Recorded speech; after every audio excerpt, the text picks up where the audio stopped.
It was a White Castle. White Castle. It was White Castle. White validation. White validation. Okay, so white validation. We need to stop chasing that shit. But real. so a couple weeks ago, about like 2 weeks ago, I was supposed to talk about it on here, but didn't end up getting into it. Balenciaga, because Denma had left to go to Gucci, and they had a new creative director just come in recently, and he was the creative director of Valentino since like the 90s. He's been there for like 25 years.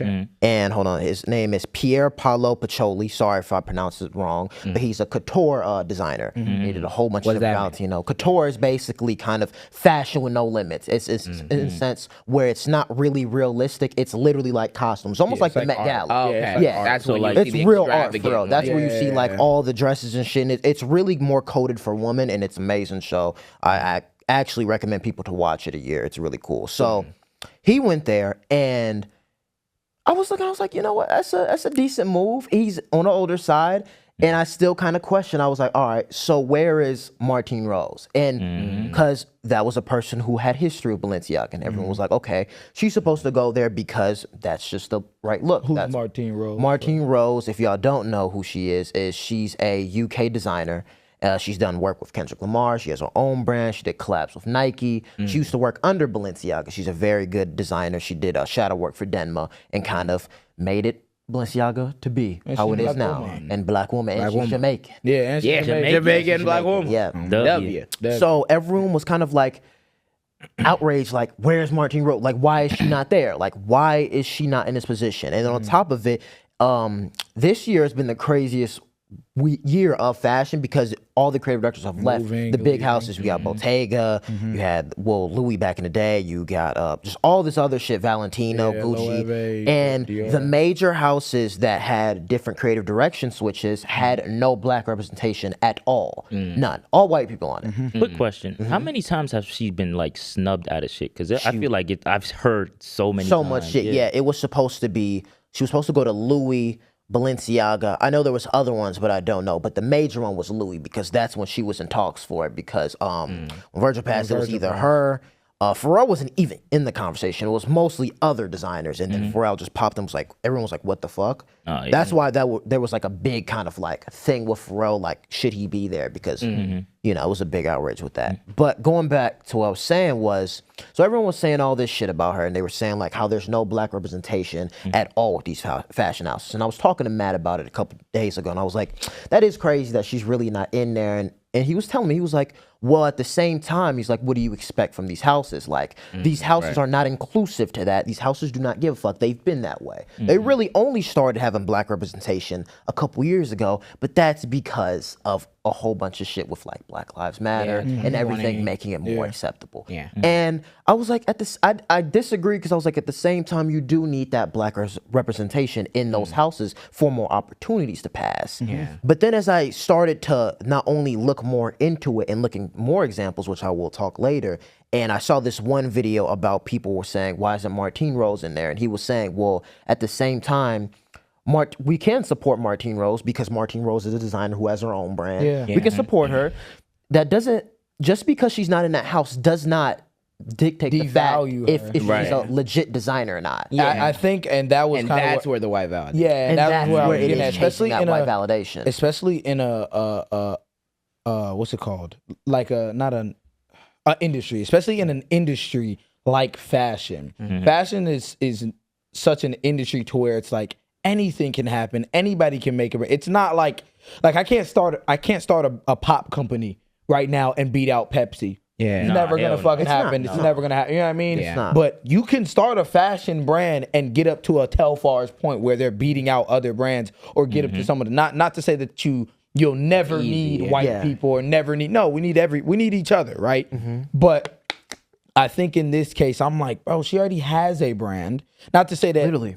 you know what I mean, but like she's talented in her own way enough to, bro, as a community, we could turn her the fuck up. Yeah. And then it's like, now you got to bring this person into this space. And why it's so important, and it goes deeper than that, is the fact that we can turn her up, but it's the fact that she's not in those houses. No one dictates as legit because of the system that was created in the sense of, okay, the Dior that means you're a real designer. Yeah, The Louis, that means, oh shit, you a real designer. Name brand houses Literally. or those big Because ticket blue chip houses or whatever you want to call it. Exactly. And that's the narrative that they painted out. So it makes more designers, especially minority designers, to keep chasing that validation and that point. And what it does is you get to that point, and a lot of times, bro, you see it not only kills your creativity, but it kills the main thing you started, your love for fashion and the brand you started. Look at Virgil, bro. Because they're making money off it. Exactly. The The exploitation. Literally. They run that shit like a business. That you running, Martine It's Rose like running saying her you can't shit. cook unless you like are CEO of McDonald's. Yeah, like Right. exactly. Yeah. Martine Rose, bro, she running her shit. Like with her creative vision, with all of the things, you know what I'm saying? The things that she brought in, her passion. You going to Louis, you're not running it with your passion. You're running it with Yeah, that. you're not running it changing with McDonald's your recipes. all that, you know what I mean? Yeah, Like, you don't- That's you why I don't brought have to McDonald's. dictate Like, that. you're not becoming CEO of McDonald's and switching the recipes Yeah. on people. Yeah, Like, you're right. not. Yeah, And you then- can only do so much. Literally. And here's a main example of why it's dangerous. Like, you go to these big houses, you chase what you want. Look at Alexander McQueen. The thing is with fashion, right? It's very fast paced. Very They have you going this season, you're done, you're going on to the next season. Bro, the pressure on Alexander McQueen going back and forth. He went from Givenchy and doing other work and doing his own brand. He ended up killing himself. Yeah. Because it was just too much. What did you tell me again the other day? He like, there was the show that he almost was like trying to. He was what Alexander McQueen was trying to do because he was trying to plan his suicide. He wanted to put himself in a box in a show and shoot himself in the box in his show. Yeah. And that's what he wanted to do insane. for his last That's show. how Yeah. nuts. That's how nuts that this shit can get will have to a you. point of like, yeah, And like you that's just need who they to create. continue to do things. You need, you know what I mean? And Yeah. And then what I was saying with Virgil had Off-White. Virgil started with Off-White and it popped, especially with the culture of rap hip hop scene. Bro, he went to Louis, that shit died off.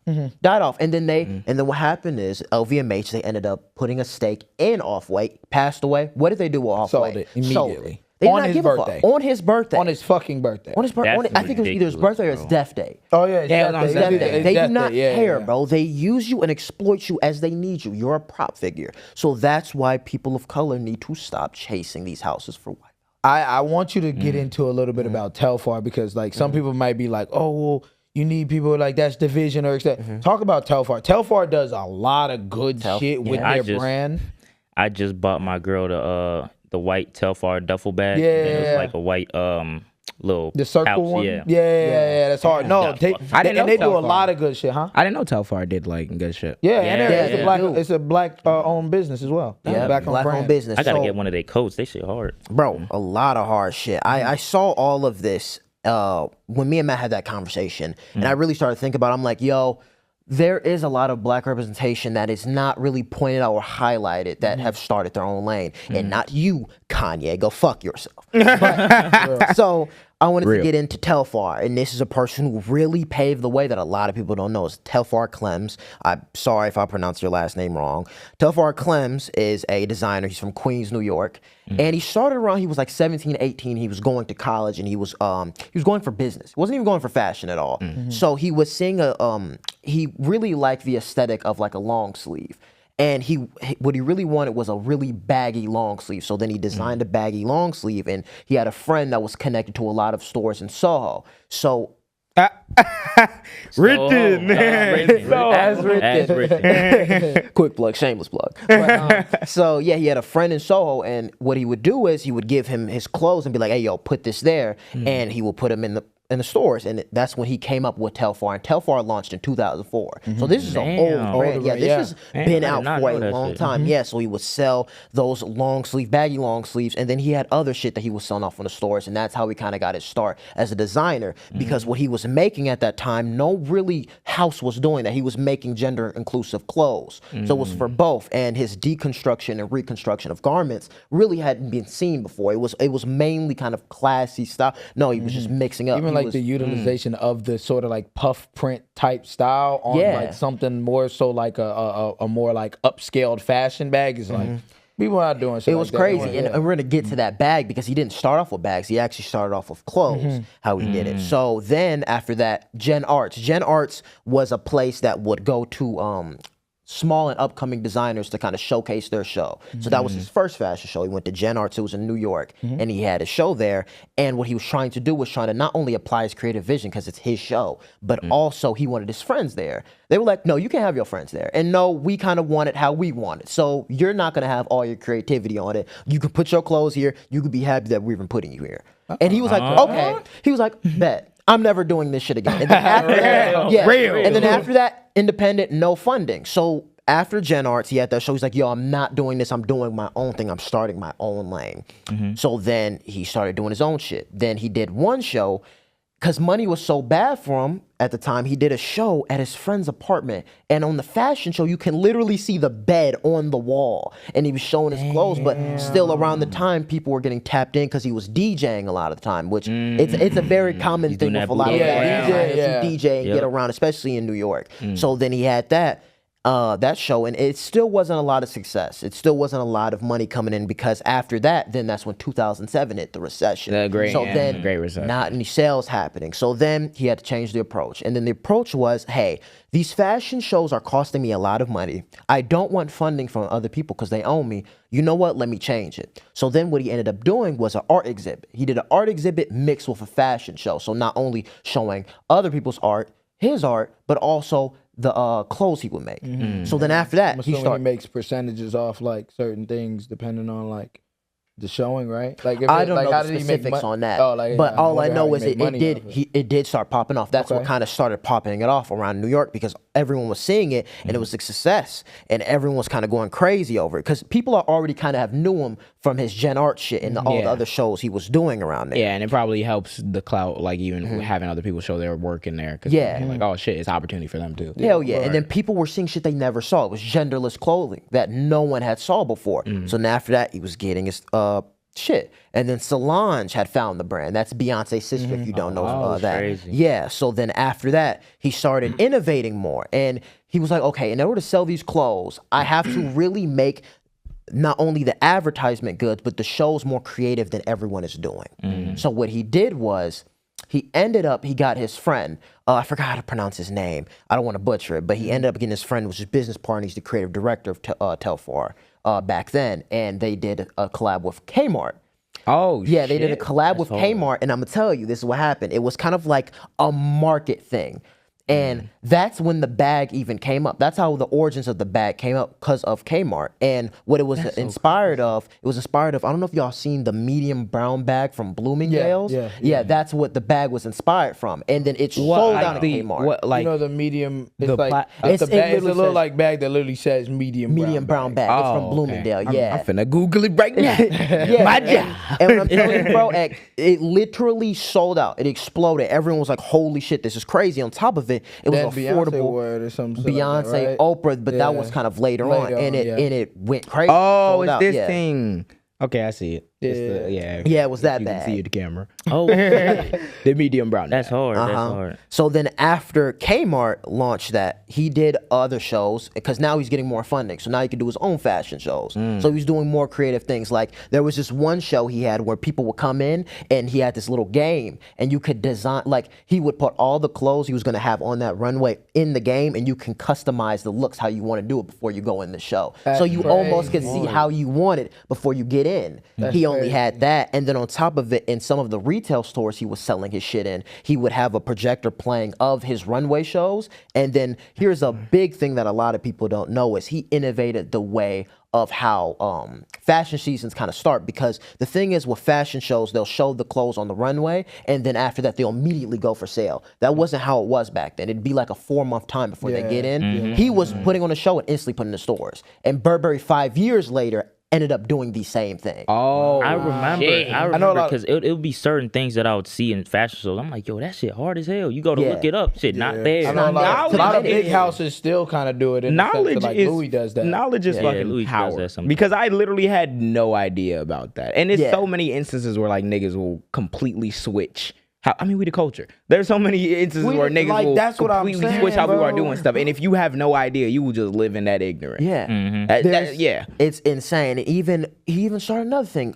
He started co-ed fashion shows. And what co-ed fashion shows are is when men and women are together on the runway. They didn't use that wasn't back then. No, it was not back then. And he started it for more big houses because think about it, his clothes were gender inclusive. He's like, so I'm gonna add everyone to shows. And that was another staple of why people were going to it. Because it's like, holy shit, like we haven't seen this inclusive of gender norms. That is oh my God. It's The nuts. thing that's so bro. crazy about that is because like I said 1 second ago, when you start to figure things out like that, you can really start to deconstruct like everything about yourself. There was a point in time where they weren't even doing co-ed like fashion shows and they weren't doing genderless clothing. No. All that shit that a lot of y'all will tell yourselves that make you a man or make you a woman was literally a societal standard that was reinforced for years and years and hundreds of years, matter of fact. Bro. And the people who started don't even get that representation And in mind those you, spots. you, the moment someone does something that bucks it or questions it or whatever, y'all react so negatively. These niggas couldn't even see the forest for the trees enough to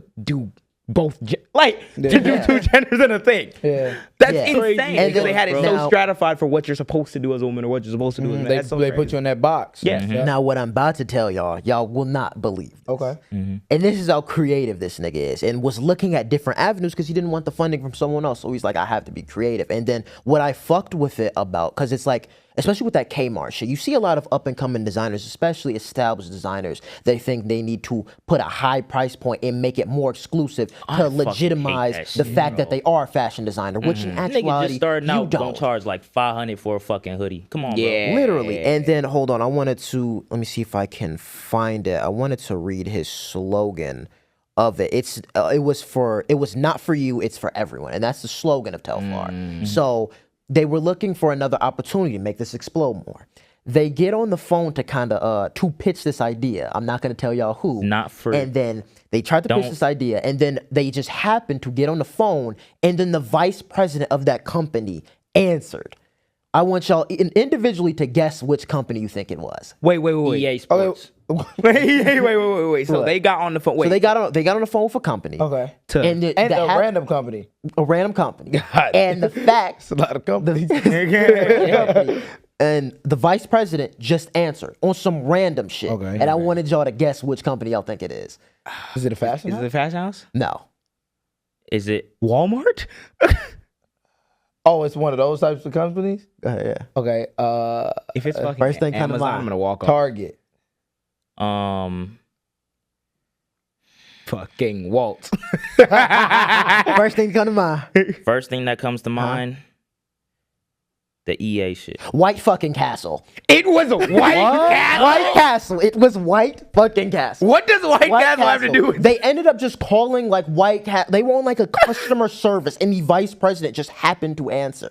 And they Wait, they were on pitched this idea- customer service? They pitched this idea to White Castle, and they ended up fucking with it so much they were like, "Okay, let's fund this show." So they on the show. That nigga got funding from Yes. White Castle. We gotta work hard. We gotta work He's hard. different, bro. Yeah. Insane. That's crazy. Yeah, pitched this idea. They were showing all the clothes and then on the runway they had the clothes and they were giving out White Castle to the people on the runway. Yes, nigga, he was different. bro. That's funny. Yes. That's actually so crazy. Yes. That's And then even crazy. White Castle at the stores, they were funding the after party of the show. So all the workers had their Telfar shirts and they're all going crazy in White Castle. Just That's the most random. That is so That is hard. cool. I fucked with him off of Like- the what is it? The Chinatown thing in New York. Oh, where yeah. like in New York in that area they have a whole bunch of like the vendors and they'll have like the fake bags and stuff like that.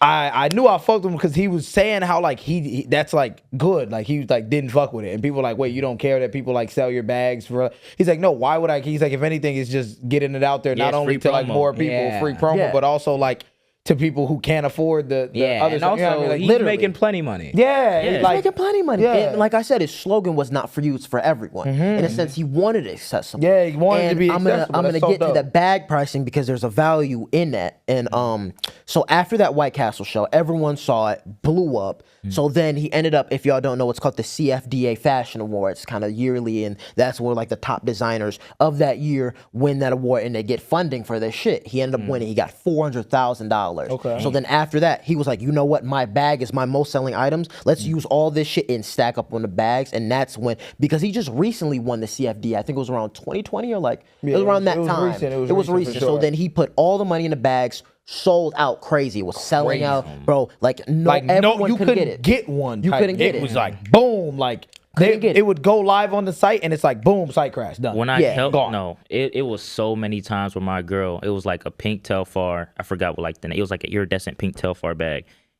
The day that shit dropped, my nigga, it sold out. You go on StockX, that's it like $500, $600, $700. Immediate. I'm like, Yeah, Jesus immediately. God And damn, then bro. so then after that, buys it. It's selling out. So when I told y'all, a lot of designers they sell the idea of exclusivity because it's like, okay, Yeah. well, if you want to be in this brand, not everyone can have it. create So that he wants everyone to have it. So what he did was he ended up making this pre-order. I think it's called like a bag security program where you can pre-order the bag. So then after that, their sales like times 10 because everyone was pre-ordering the bag, so then everyone can get it. So that was like a real cool thing to kind of just include everyone. crazy. And That's you so live cool. by exactly what you're saying with no funding, no help, and all that. and that is And well, that's why you can start your own lane. But this is what I want to talk about with the price point, the bag, because usually they run around like $150 to $250. And I thought he was bullshitting until I actually looked at in it. He was not bullshitting. No, it's the reason why he made that price point the way it did, because I told y'all he used to DJ. He made that price point because he was like, okay, that was the amount of money he would used to get sometimes when he DJ. So that's why he made the price point of that. Wait, how much was it again? wow. It was 150 to like 250. Yeah, 'Cause he was he- like around that that's range. so he would get hard. paid that to And DJ. the thing Man. too, the new bag that he just dropped, like the circle one, the original price point was like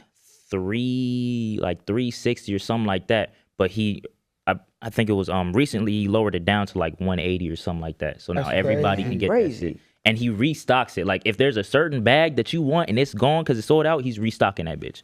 crazy. That's It's dope. insane. And I just told y'all all this, all by himself, no funding. Yeah. Yeah. And that's Creating why your own lane. Mind you, Creating your own and lane. again, It's They need that fashion. white again, validation. it's there fashion. and there's a way that you can go about this shit. Like I feel like one of the reasons why I fuck with all the shit that he'll do so much is because it's kind of the acknowledgement that like, hey, you don't make money without the people buying your shit. Exactly. So let me bend over backwards to like at least do as far as you can go as somebody who's like wealthy to like, all right, I do want y'all to keep buying my shit and to keep giving me money. So let me accommodate you as well and not be a complete evil dickhead. Like, Exactly. like People like that exist, but Yeah. the fact the system creates this narrative that you need to support these overly ridiculously priced houses to actually feel included in fashion is completely That's what it incorrect, is. bro. It's that they have that the brand recognition and the name recognition does not inherently mean best quality or work the hardest to get there. Oh, I'm already but knowing. they have a but then that I'm about to fry some people. Yeah, exactly. We know. And that's a thing that applies to a lot of different industries, but that's why it's so important to understand that like, hey, they not only have a monopoly on like the market or whatever fuck, they have that monopoly on what is considered legitimate. Even if a lot of them didn't follow that same shit either. But that's like you said, like that's why supporting those other brands are super important. Yeah, And for it's sure. It's very important that we highlight these designers, and especially if they're not a part of those houses, because they need to be highlighted. Especially, I just told y'all all the innovations that most houses picked up from them. Everyone needs to know shit like that. And I think it's very important to start your own lane and stop chasing the And I start genuinely your think, own lane in especially everything. someone like Martine Rose, she can do this shit. She can do it, and she Like- has been doing it. She Yeah, does not she give, she has not been publicly cold. Exactly. Been cold. Exactly. Like, lock it. Yeah, and I think that starting your own lane is something that applies to fashion, but it also applies to like having your own opinions about the world. I feel like there's so many opportunities to be unique, but they all come with like the fear that like, oh, someone gonna call you out or you gonna feel bad about yourself with a thing. But when you follow the crowd and you chase that validation, you end up saying and doing fucked up shit. Thank you for watching this long. If you haven't already, subscribe. What is you doing? What is you doing? What is bro? you doing? doing? You think we just sitting here doing it for nothing? You think you're gonna sit here and not do need shit? to Like, eat. share this shit. Click that I know you're not subscribed. Click it. Cool.